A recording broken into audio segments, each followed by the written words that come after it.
over a brand new poll of the Maryland Senate race, and a poll that shows this race is surprisingly a lot closer than many people have initially predicted.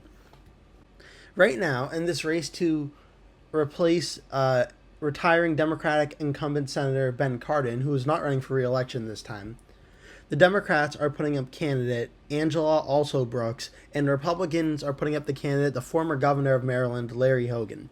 Larry Hogan, if you're unfamiliar with him, has long been a moderate governor or moderate figure in the Republican Party in Maryland, and has broken from the party, for instance, on the support of Donald Trump multiple times. And this poll shows that in this Senate race by AARP, that the race is tied at 46 to 46% in the Senate race. And that's very notable also because there's also a poll in here that shows Donald Trump versus Kamala Harris, and Kamala Harris leads Trump in Maryland by 32 points. So it's 32 points for Harris versus Trump, but it's a 46-46 tie for Larry Hogan and Alsobrooks. And in this poll, 26% of people said they were backing Harris in the presidential race, chose Larry Hogan in this Senate contest. The former governor is winning independent voters by 23 percentage points in the poll as well. And in the poll, they favor Kamala Harris by 19 points in the head-to-head presidential race. Hogan has a 13-point margin lead among 50 to 64-year-old voters. So 50 to 64-year-old voters are in favor of Harris by 19 points. Here, Hogan is ahead by 13 points. Although Alsobrooks polls 8 points higher than seniors with voters over 50, which make up a majority of Maryland's electorate in 2022. And this is significant because the former governor, as I mentioned, has distanced himself from the GOP despite receiving Trump's endorsement. He has a net favorability rating of 59%, including 57% favorable rating from Democrats. And also, which has been very under the radar, is Maryland's Senate race is the third most expensive this cycle, according to Open Secrets, trailing only the races in California and Texas. Which is very interesting because, of course, you think of California and Texas, they're two of the biggest population states in the country. And Maryland is not one of the biggest population states. It's kind of like middle of the road when it comes to, like, population. Maybe a little bit higher than, like, halfway, but it's not a massive state compared to some of the other states. And the fact that it's third most in spending is very, very interesting. The poll was conducted August 14th to August 20th and surveyed about 1,258 likely voters in Maryland, including oversamples of older voters and older African-American voters, and so forth and so forth. The margin of error is 4 percentage points. And it is also important to note that the poll was conducted by a bipartisan team of pollsters, the Republican firm Fabrizio Ward, which is the leading pollster for the Trump campaign, and Impact Research, which is part of the Harris polling team, and led survey efforts for Biden's 2020 campaign. So what's the takeaway from this? Well, for one thing, there's a few different paths that this could be. For one, it could be that this poll is just an outlier, and then another poll will come out in a few weeks that show this race is not actually this close. That's definitely one outcome. Another outcome could be this is a race that is legitimately close, and Larry Hogan could be potentially in position to potentially pull off an upset. And in situations like this, where you have a former governor running, a very former popular governor running, in a state that's the opposite political party of that former governor, you have to be very, very careful. And the first instinct I think of was Marsha Blackburn running against Phil Bredesen in 2018. This is a race where it looked like in the polls to be very close, with Phil Bredesen even leading it sometimes. Phil Bredesen was the former governor of Tennessee, I believe earlier in the 2000s, and he ran for the seat against the Republican challenger in 2018. Similar circumstances now where they're retiring, or there was an incumbent that was retiring. It was an open race, and the Democrats put up a former Democratic governor, and he was getting higher than expected polling numbers.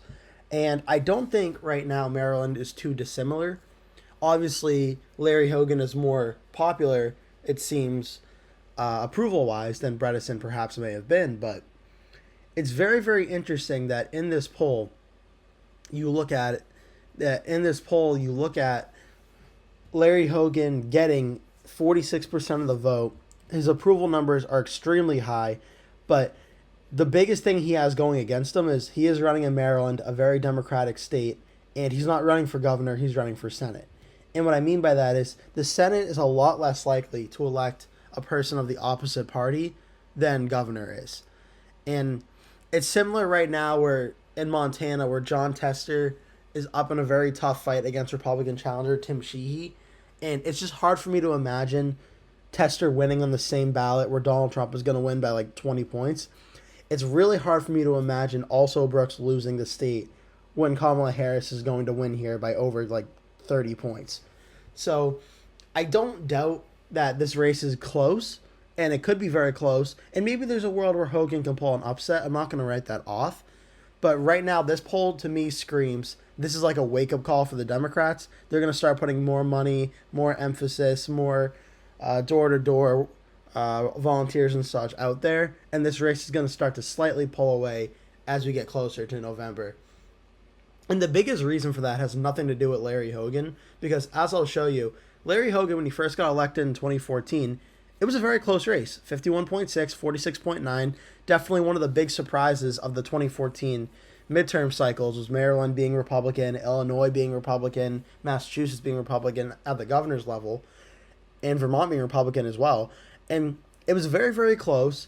Of course, Baltimore had a big percentage of Democratic votes, as always, but, you know, Hogan was able to run up the Republican vote in the rural areas and the surrounding Baltimore suburbs of Howard County, Baltimore County, Kent County across on the other side of the state there.